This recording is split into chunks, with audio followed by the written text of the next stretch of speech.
episode 9, Ancient Nubia and its place in the Nile Valley, part 2.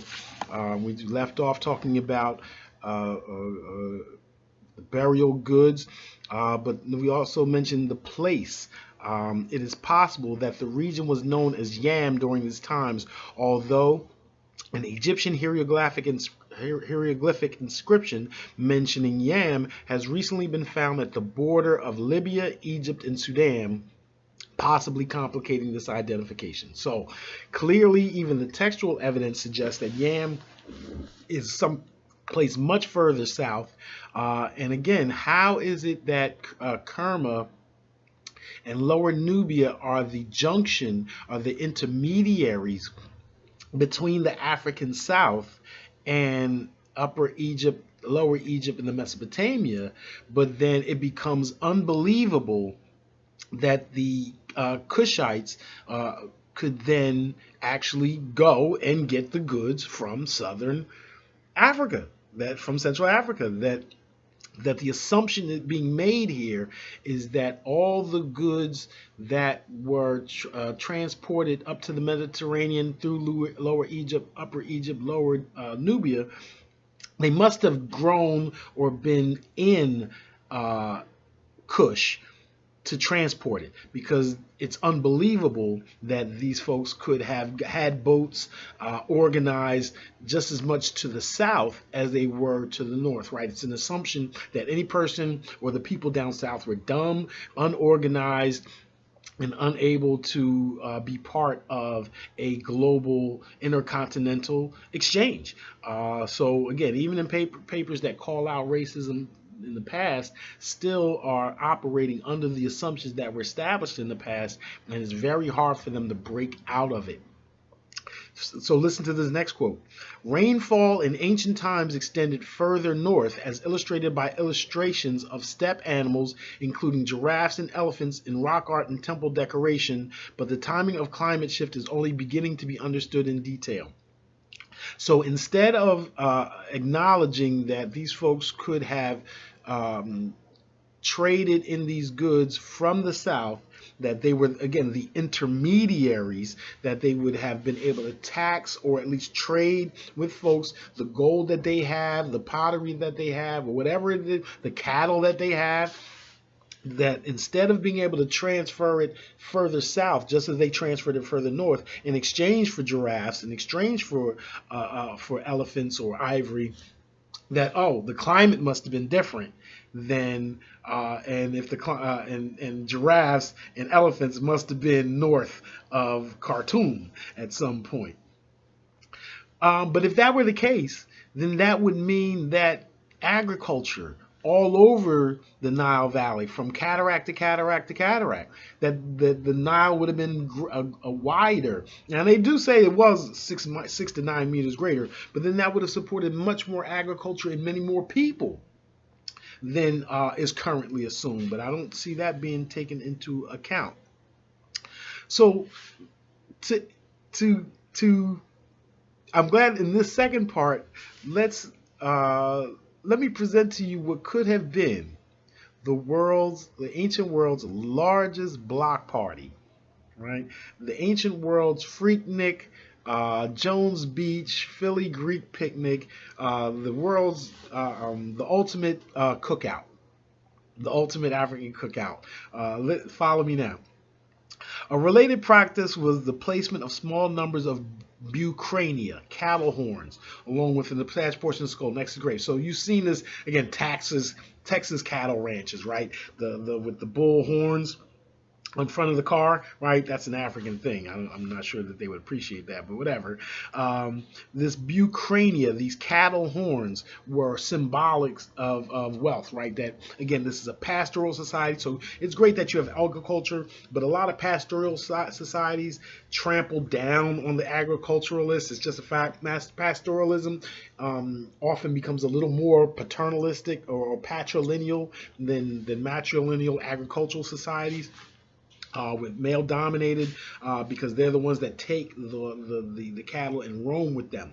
It also allows them to war with them.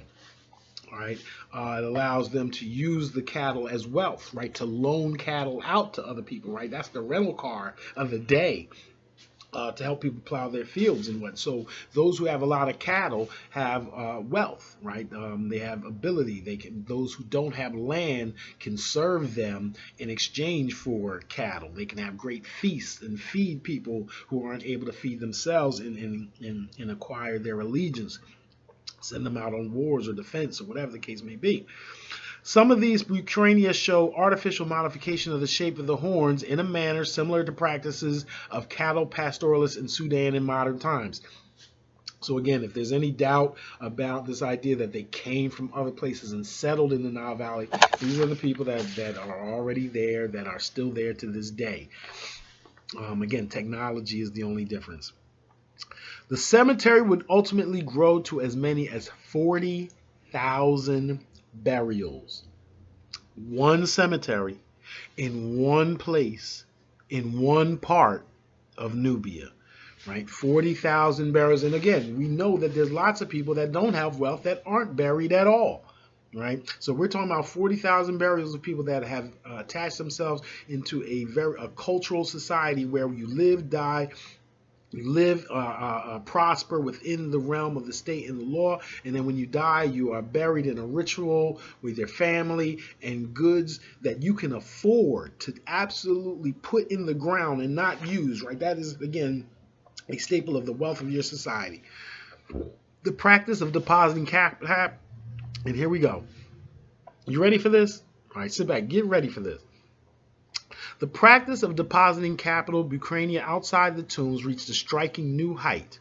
And this is about, this is around, they claim around the 2500 BC. So this is the pharaonic period is just getting off. This may even be around the first intermediate period, because we believe, or scholars believe, that when Egypt was in intermediate periods and only in the north and the south were governed by two different pharaohs or were contested by the Mediterranean versus the south, that Kush grew, right? That Kush would grow in size because of the disturbances and because of the upheaval up further north, that it was safer, and especially after we add this idea of gold working and finding gold in the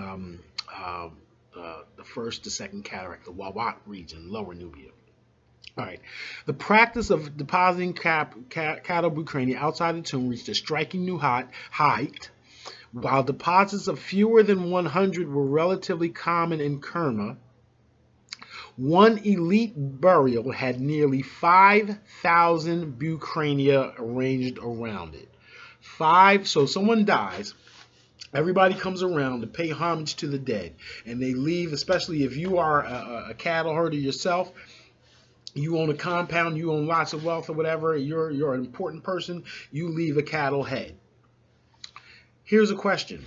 Were these part of a feast, right? Because we know when we die, we get down, right? Was this part of a way to celebrate the dead? That and again, one of the ways you exhibited your grandeur was to have a feast, to give things to the people around you to secure their allegiance and show that you're the big family on the block. So it's interesting that when folks died, that 100 crania was placed around their tomb. So the question becomes, were those bulls sacrificed there and a big feast held to honor the dead, right? That's something that sounds very simple, right? Something very, you can imagine it being very commonplace. Okay, well, if that is the case, one elite burial had nearly 5,000 bucrania arranged around it, 5,000 cattle heads shaped up around them. Isotope analysis of the horn suggests that the cattle came from varied pastures. So this all didn't just come from one place. It is unlikely. Now, here we go. Without prompting, it is unlikely that this deposit represented the remains of a feast. Why? Even a rough estimate 120 kilograms of meat per cow, 500 grams per person in a feast. I don't know. I might be able to do a little better than that. Shows that 5,000 cows would represent a feast for 1.2 million people for a single day, or 240,000 people for 5 days. It is difficult to imagine that a group of this size gathered at Kerma for the burial itself, right? It's not difficult for me to imagine. Right.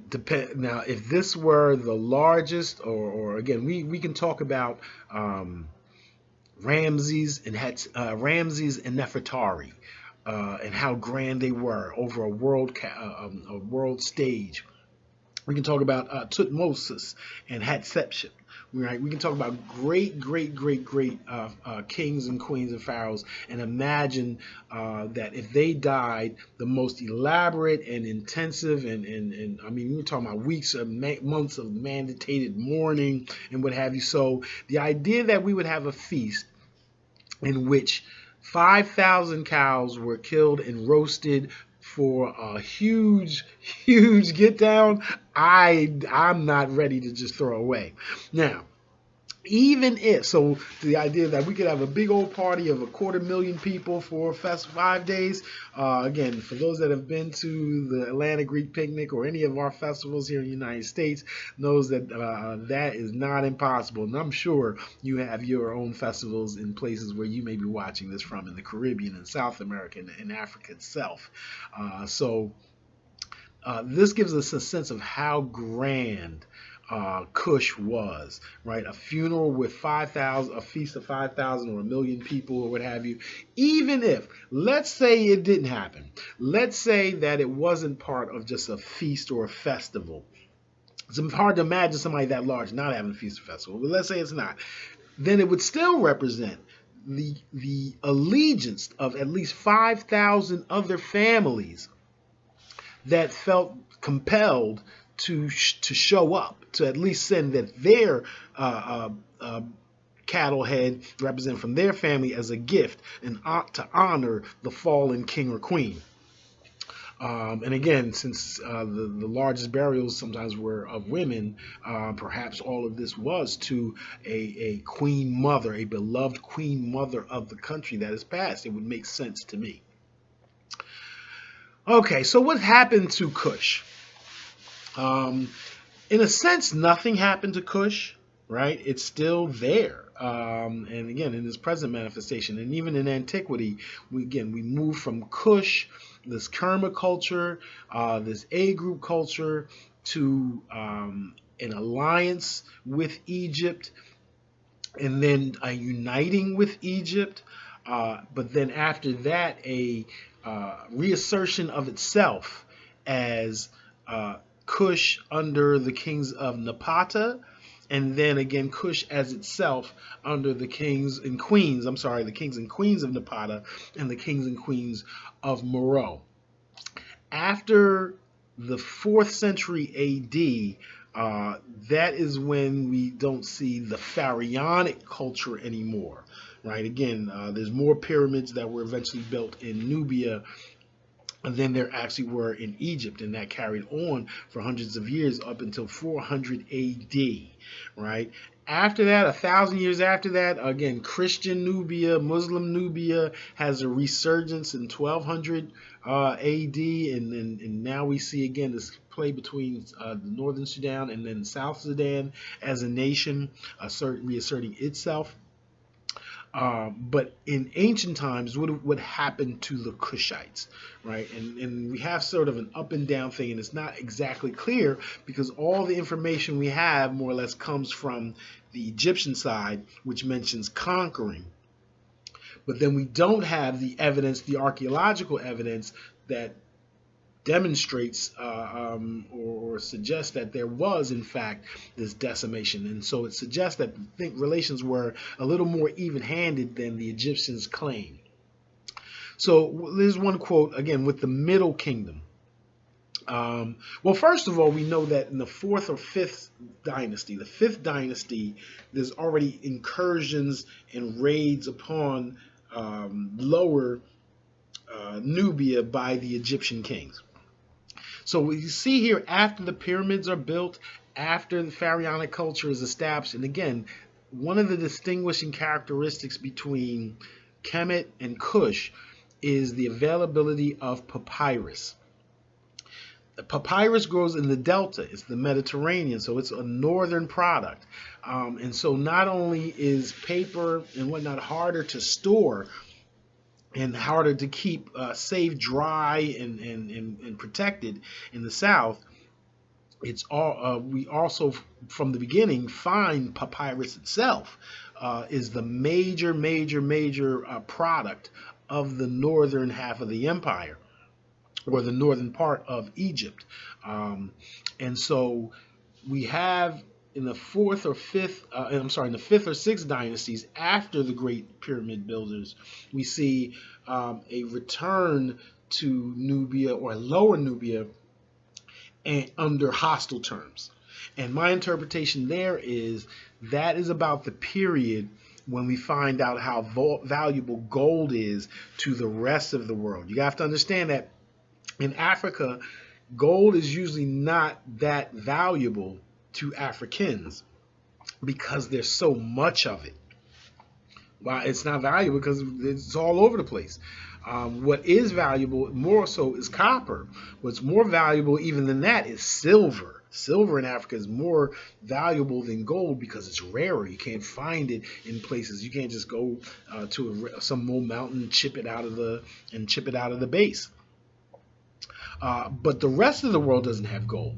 So once it's discovered that gold is very valuable to other places, more so than it is to Africans itself, then that becomes a very huge incentive to mine or dominate a particular area. And in this case, that area between the first and the second cataract, Lower Nubia, there seems to be a population upheaval that the culture, the reason that we even called it A group versus C group is that the A group culture started to slow down and they found less stuff going around 2800 BC. And then for it to pick up again as the C group around 2500 BC. So what happened in those 300 years? Well, one guess is again, that's around the time of the 5th, 6th dynasty. And you could suggest that at this point, because of gold, right, because of wealth, Kemet turns on its brother, right? Kemet turns on Kush, right, and sends at least, and it doesn't get all the way to Kush itself, the upper Nubia, but at least dominates Lower Nubia because there are gold mines there. And so to lay waste to whomever is there to dominate over those gold mines seems to have created a separation between Kemet and Kush starting at the end of the old dynasty. But that separation is harmful because, again, trade comes from the south. Now, Egypt could try to sail down the Nile past Nubia to go get to Yam and Punt, but it's going to be hard militarily. Why? Kush is also known to them as what? Taseti, the land of the bow. Right, so they're not soft. So the idea that you're just going to run through their territory, dominate their people in the north, ride your boats and caravan to the rest of Africa, Kordofan and Darfur and other places, not going to happen without a fight. So there's a hostile relationship. So all of a sudden there establishes a hostile relationship between Kush and Kemet that doesn't get back together until the rise of the Church of Ammon, right? And especially in response to the Hyksos. And we'll talk about that and why the new kingdom becomes so great. So let me read you this quote again about the Middle Kingdom. Even the 12th dynasty, 11th and 12th dynasty starts off friendly or at least cordial or trade relationships with Kush to the south, but then also seems to turn on its southern neighbor because of its inability to basically control it. Here's a quote. During the Middle Kingdom, Egyptian armies campaigned in Lower Nubia, killing men and enslaving women and children, burning fields and poisoning wells, according to the Stela of Senusret. The Egyptians, and this is now down at 1800 BC, the Egyptian state also constructed a network of military fortresses extending beyond the Second Cataract, where the forts at Senna and Kuma and opposite sides of the Nile marked the southern boundary of Egyptian control. So this is again expansion of Kemet past the First Cataract, where classic Egypt usually stops. So they're now in control of Lower Nubia, and again, my interpretation of that is because of the gold mines there. Another stele of Senusret III forbade Nubians, the Nahisi, from traveling north of this boundary except to trade with the fortresses. A series of letters sent from Senna to the Egyptian capital in Thebes report on the monitoring of the local population and obliquely expresses the danger they could pose. Early understandings of these fortresses suggested that they were primarily constructed to protect Egyptian trade, but their role in defending Egyptian from growing military threat of Kush has become increasingly clear. Right, the names of these fortresses listed on papyrus documents, repelling the Medjay, warding off the bows, supports this view. So again, the Medjay were a Nubian people, the Kushites, the Kustal, and it would seem that they are now coalescing as each other and as one people under Kush that is in contestation, that's in competition with Kemet, and more specifically over the gold mines that are in the western and eastern deserts and those that are in between the First and Second Cataract. Now, all of this comes from the Egyptian side, and the reason why we can't believe it entirely is because Kush and Lower Nubia are growing. Right? If you're taking so many slaves, if you're killing all these people and all that, why is it growing in size and military might? Here's a quote. Beginning in about 1750 BC, the urban center at Kerma reached its largest size, right? About 20 hectares. The fortifications of the city were expanded and strengthened. At the center of the settlement was the Dafufa, now expanded into a massive mud brick structure up to 24 meters high and about 52 by 27 meters in area. So now they didn't have their major administrative center. And we don't know if it's a temple or a fortress, but we know that, again, it's where we can hold all those goods that we're bringing from others and distribute it to others. We know that this is where our bureaucracy is going to meet.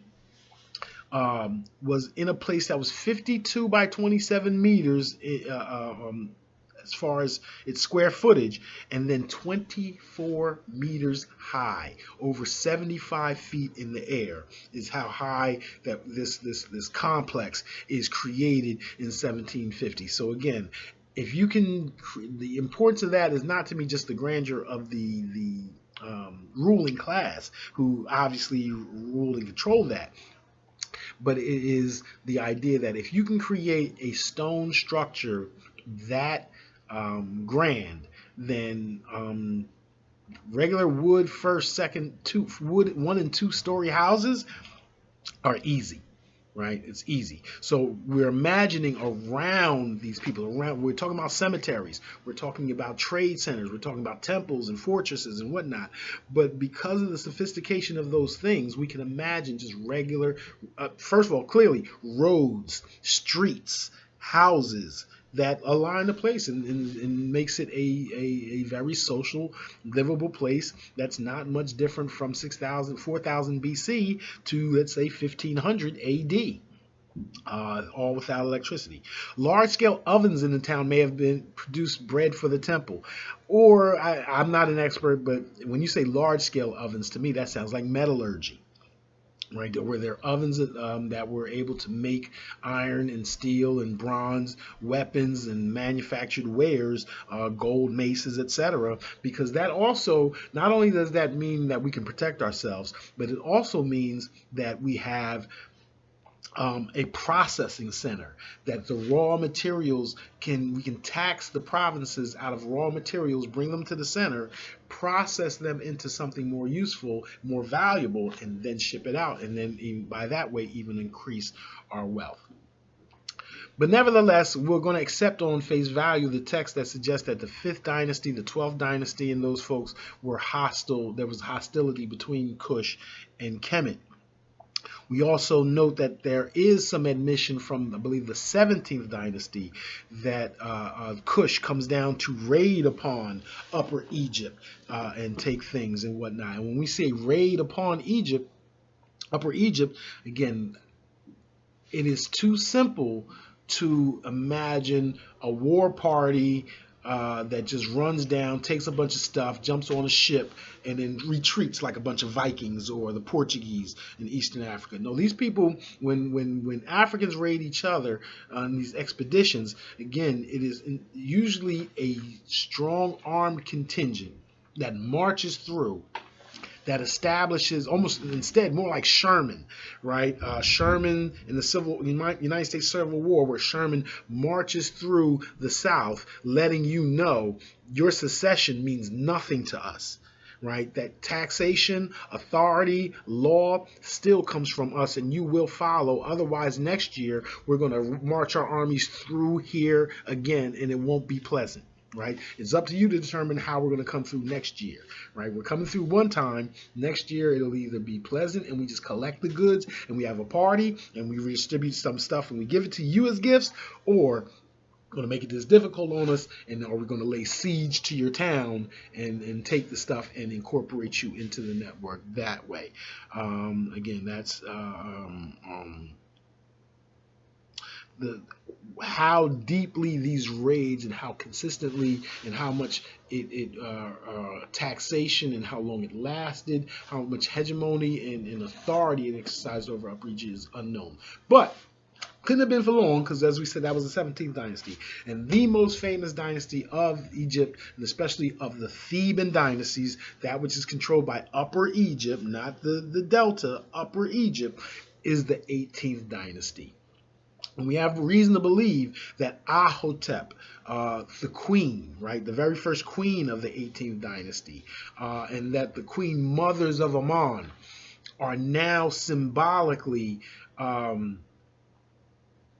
in control. They have the status near to a pope, and that Africa from Kush and Kemet unites under their authority to fight off the so-called Hyksos, the rulers of foreign lands, the sheep herders, right? These are peoples with a different culture, sheep herding rather than cattle herding, patrilineal systems versus matrilineal systems.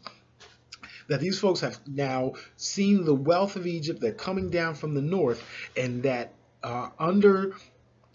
that the Hyksos ruled from the north all the way down to the south and made Egypt very poor, Upper Egypt and Theban dynasty very poor, had some control and perhaps even some subjugation of Lower Nubia, and that they had to be ejected from the continent, not just out of Egypt, but ran all the way up past Palestine back to where they came from, perhaps the Turkish peninsula or something like that. And so there is a discussion so it's described as Kemet, Egypt conquering Kush. However, it doesn't, again, the evidence of warfare isn't there, or it's lacking. Now, that doesn't mean you can't find it if it happened, but we can also perhaps say that there's just as much a chance that there was a unification of Kush and Kemet that inspired them to reassert authority over the northern part, over Lower Egypt, and then to extend it further for Hatshepsut and the Tutmosis to then not only have expeditions all the way down to Punt, right, to have expeditions all the way up to the Aegean Peninsula, up to Asian Minor, and unite all of that territory under Kemet. And and what interesting is, because the crown used to be the uniter, or the pharaoh or the king or the queen was the king of the two lands, meaning Upper and Lower Egypt, that it takes on a new meaning, that the two lands are basically Asia. Lower Egypt is attached to Asia, right? Western Asia and the Mediterranean. Upper Egypt is attached to the African South, to Nubia, to Kush, all the way down, perhaps all the way to Punt. And so the two lands become Africa and Asia, all ruled by the Thebes in the middle, from Hatshepsut and Akhenaten, Hatshepsut and Tutmos, to then Akhenatons and the Amenhoteps, and then after them, the 19th and the 19th dynasty under Ramses, and especially Ramses II and his queen Nefertari, who we see this the greatest example of that unity in their statues down in Abu Simbel, and them being worshipped or basically presented as gods, as the founders of the people, the representations of Amun on earth, right?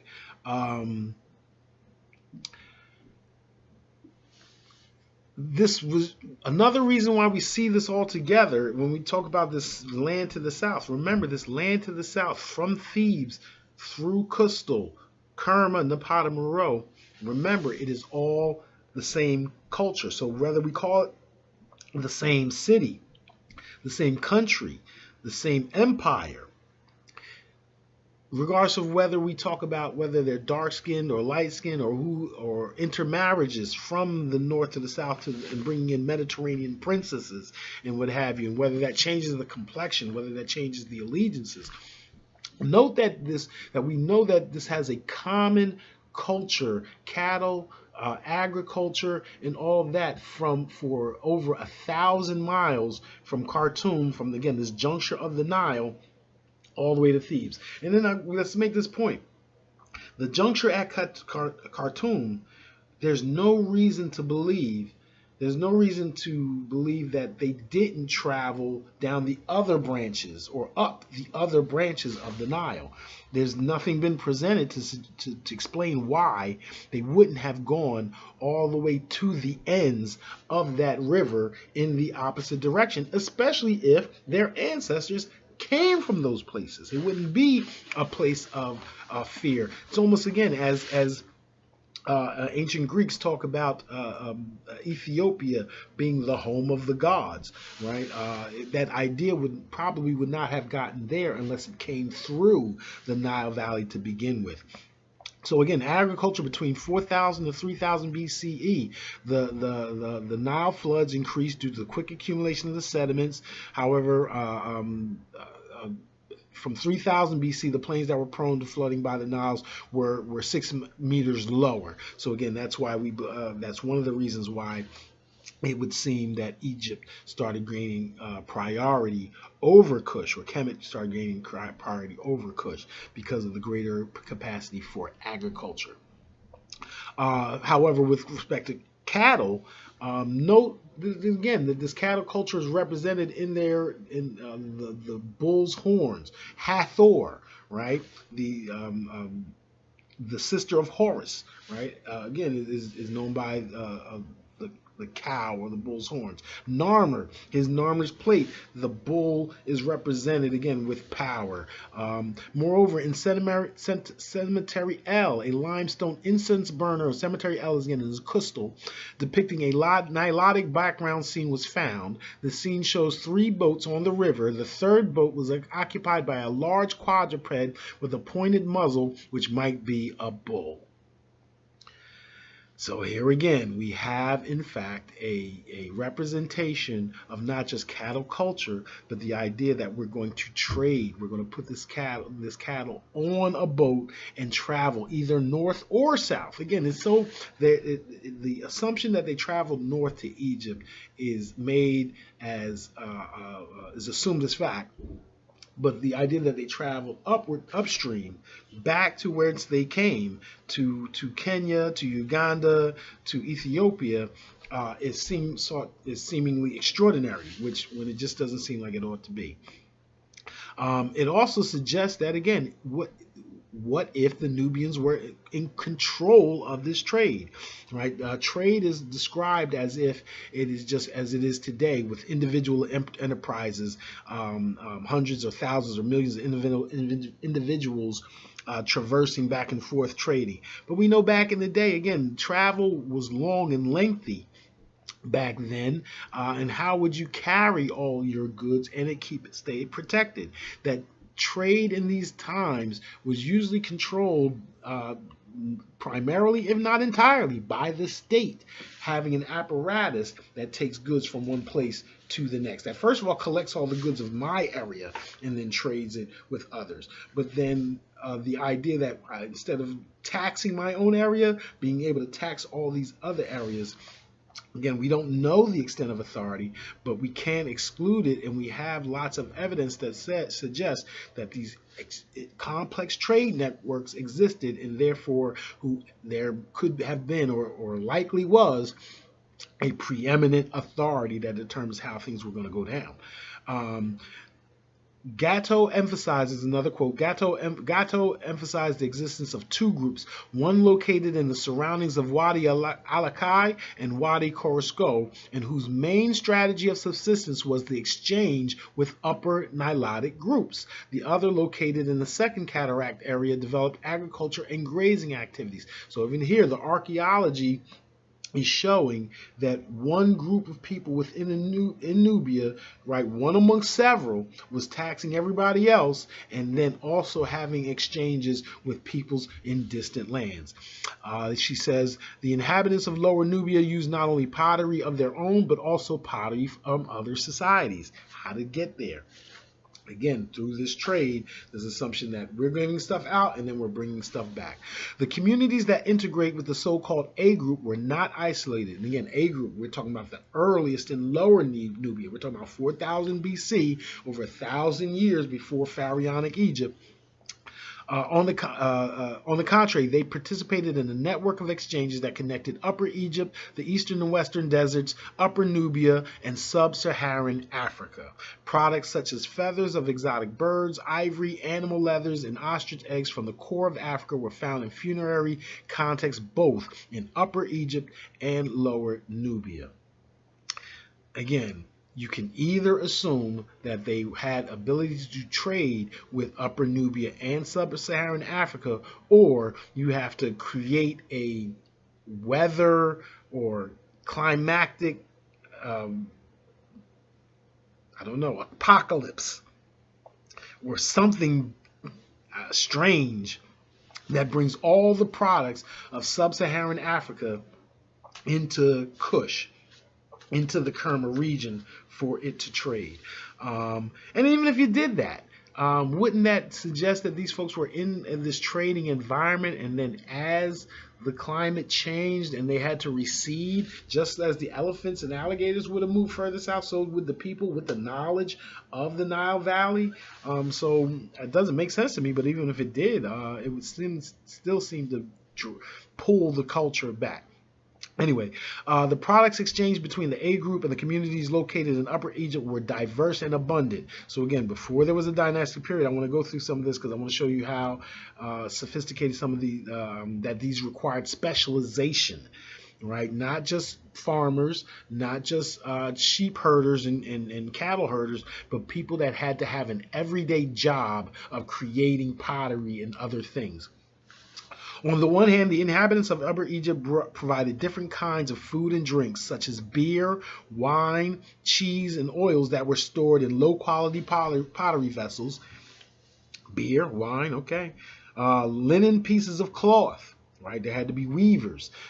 Pottery and goods made with materials from other areas such as copper and pottery from Palestine, shellfish from the Red Sea, Mesopotamian cylinder seals, and lapis lazuli, I don't even know what that is, from the Iranian plateau. So 4,000 BC, we're having trade between these folks and Persia. So the absence of written records has never stopped people from getting down and trading as people for thousands and thousands of years. It really suggests that even before these times, who knows what could happen. We just have to look for the information. Instead of assuming that it's not there, we probably should just assume the opposite, that we just haven't found it yet. In Cemetery L of Kustal, a group of jugs resembling early bronze pottery in a cylindrical vessel with a rectangular opening in one side and 3 big snakes around the container body, probably originated in Mesopotamia or Western Asia, were found.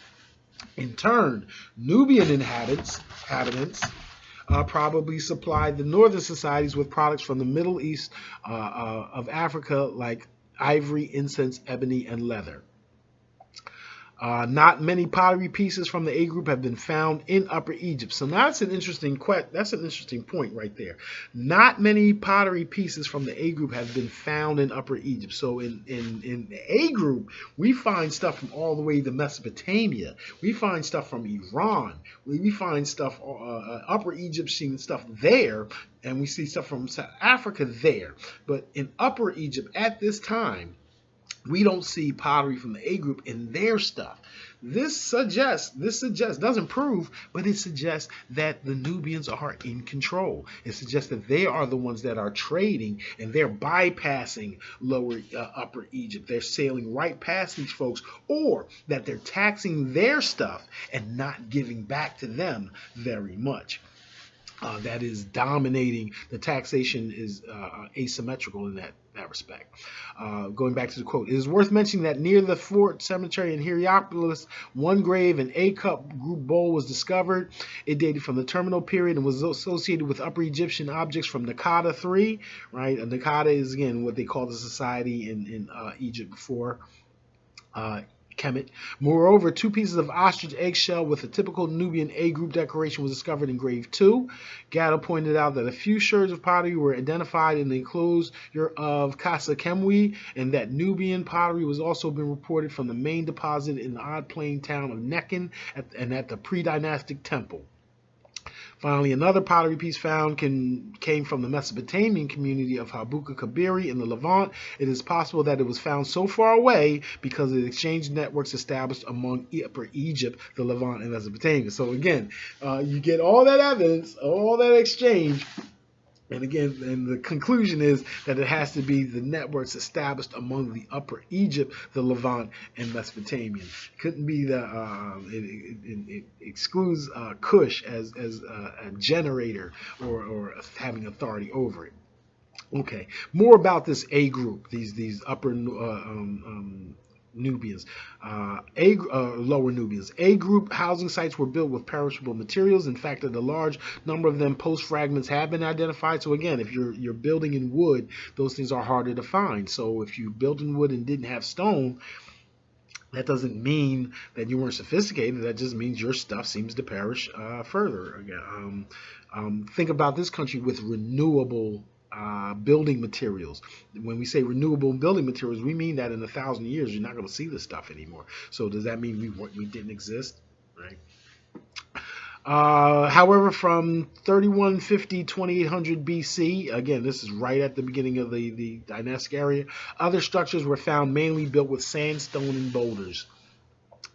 A few remarks about pottery are necessary. Generally, in pastoralist communities, pottery is rough and has handles, but the A group pottery is carefully worked in form and decoration, which indicates several things: that pottery production was a relevant activity in A group, not only for funerary purposes, but also for domestic ones. Secondly, that a standardized production existed. You had a job as a pottery producer, as a craftsperson.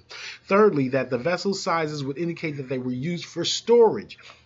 Again, that we're not just subsisting from day to day or week to week.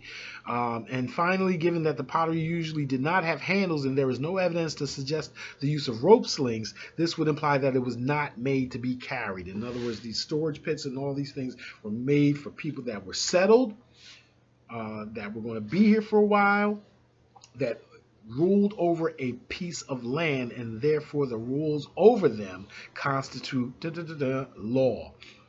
And also, regarding the copper objects, awls, chisels, axes, knives, and blades, they were considered prestige goods mainly because of their shortage or the context in which they were found. Most of them were recovered from funerary sites, but some of them were also found in residential sites. So again, this idea of metallurgy, of finishing products, is really what would separate this society from other societies around the world. Houses in the city varied in size, some approaching the size of the palace, and others being single-room structures. Some were rectangular and made of mud brick, while other structures continued their older local tradition of being round and made of posts set into post holes. So again, Streets, roads, corners, neighborhoods. These are things that are existing in 3000 BC in ancient Kush. Hyksos ceiling impressions were found in Kerma. The stele of the Egyptian king Kamos famously describes an alliance proposed in the letter from the Hyksos king to the king of Kush, which was intercepted by the Egyptian king. So again, what's remarkable about this is, number one, there's communication between Kush and Hyksos, which is a foreign, so we're talking about communication with peoples over 1,000 miles away. How? Probably, again, through the trade, or the army trade, or the army's control over the Nile River. We know that the Egyptians passed letters and communications through the army, because they were the ones that were supposed to be in control of the borders and the roads and what have you. And so to send letters out, you didn't have a post office, but you could trust your soldiers to pass them along. And so we know that communications between the Hyksos and Kush were meant to circumvent Upper Egypt, right? So we know that there could be the possibility of trade without using that intermediary, that we could jump over your land so long as we can keep you from attacking us, keep you from taxing us, from going through. And it also shows that Kush could also have greater military strength and greater alliance than Egypt, and therefore it is possible that at certain times it used to tax Egypt. Again, the textual representations come from Kemet, and they hardly ever admit to this, however, and we don't have enough evidence to just conclusively say that Kush taxed Egypt at these times and what have you, but the circumstances surrounding it certainly suggest that these things were possible. Again, the administrative center of Kush was the Dufufa. The Dufufa was clearly a temple complex in the sense of being a center of ritual practice, but like temples in Egypt and the Middle East more broadly, it was also a center of economic administration. Central authorities in Kerma adopted use of administrative technology, specifically use of scarab-shaped stamp seals, craft production in ceramics, faience, and copper alloy that was both increasingly specialized as attested by technological developments. The location of some of these workshops in the area of the Dufufa suggests a degree of centralized control of manufacture. Craft production was also concentrated near a ritual structure. So again, when we talk about ritual structure, we remember that we typically united under a common queen mother in religion, right? So under the Church of Ammon, Ammon becomes, instead of the local gods, Ammon becomes the hidden one behind everyone. Baal Ammon, Zeus Ammon, Ammon-Re, right? But representing that Ammon on earth, we have God's wife, right? Hatshepsut, Ahotep, Nefertari, Tia, Nefertiti, Tuya, right? And the importance of these women, can't stress it enough. I believe the importance of these women is that when they are leading the expeditions, you don't want every taxing instance, you don't want every instance of subordination or subjugation to be unpleasant. You want them to pay willingly. You want them to yield to the authority. And having this most beautiful woman on the world, this queen mother that we're all supposedly related to and working for, was the symbol, a ritualistic symbol of my authority to govern you, my authority to tax you, right? And therefore, and again, to tax all the realms, tax all of the areas, bring those raw goods to the center, and just as was described here, workshops and craft productions that were controlled by the central government and concentrated near a ritual structure. So they were processed and then doled out to the people that were down. And again, note that throughout Egypt and throughout Kemet, we will find these temples of Ammon where the goods were probably distributed, were the centers of further distribution. One such settlement in the middle of the Fourth Cataract, Hash el Garuf, was sampled and found to contain a wide diversity and large quantity of grinding stones, including large stones usually associated with Egyptian gold mining activities. The location of these grinding stones in a Kerma context without Egyptian materials suggests that this is not an exclusive Egyptian technique of gold extraction. It's not surprising to me, but again, to scholars who had grown up and been told that everything good that happened in Kush had to have come from Egypt, are somewhat astounded and surprised by findings like this, where we can just be confident that yes, Kush, through the Kerma complex, had its own way of life, its own socio-political organization, and was very sophisticated, extremely sophisticated for its time. Kush was destroyed by the invading army of the Egyptian 18th dynasty from about 1500 to 15. The Dufufa at Kerma was burned and the settlement largely abandoned. The Kerma classic settlement at Doki Gel near Kerma was occupied by invaders, and Egyptian temples and palaces being constructed over the large structures of Kush. Kush was ruled by Egypt for over 400 years until the collapse of the Egyptian New Kingdom, when centralized political authority reemerged in Nubia after 800 BC. The first known ruler was called the Kushite Kashta. Again, this is the traditional story. Could be true. An alternate interpretation of this is that for the 8th dynasty, under the god in the Church of Ammon, Kemet and Kush united to then battle the Hyksos and the Mediterranean forces from West Asia, the Asiatics, Palestine, Lebanon, Syria, Acadia, Minoans, Mycenaeans, Libyans. That became a basically war between the north and the south, and through allegiance to Ammon, the southern part of the empire wins. And it controls the rest of the empire from Thebes until we see in later the 20th dynasty the center of power move from Thebes up to the north. Akhenaten tried to do it first. He failed. But then later, after Horemheb and then the Ramses, Ramses II, the Ramses III, and the rest, moved the capital of Egypt from Thebes up to Avaris, up to the north. And now instead of the southern half of the empire being in control, we have the northern half of the empire asserting control. So we have a retreat from the south, reorganization, reformation of pharaonic culture in now what's called Kush, from Napata, right? And the first known king called Kasha the Kushite from 800 BC. But we know what? 100 years later, around 665, we have the kings of Egypt, Kush, Pianki, Taharka, Shabaka, and all of them march up from Napata, from 1,000 miles away, under the Church of Ammon, and with the help of the rest of the people, re-seize all of Egypt. And not just Egypt, Upper Egypt, Lower Egypt, but also the territories of Lebanon, of Assyria, all the way to Crete, and possibly all the way up to the Aegean Peninsula in Greece, only after 50 years to then be repelled back to the African South, where after that it is now Asian, Assyrian, Persian, Greek, Roman domination of the north, while the African South tries to hold on tight. So I think that's where we're going to stop here. And for our third episode, we had to break this into two. For our third episode, we will talk more specifically about those empires of Kush that were based out of Napata, based out of Meroe.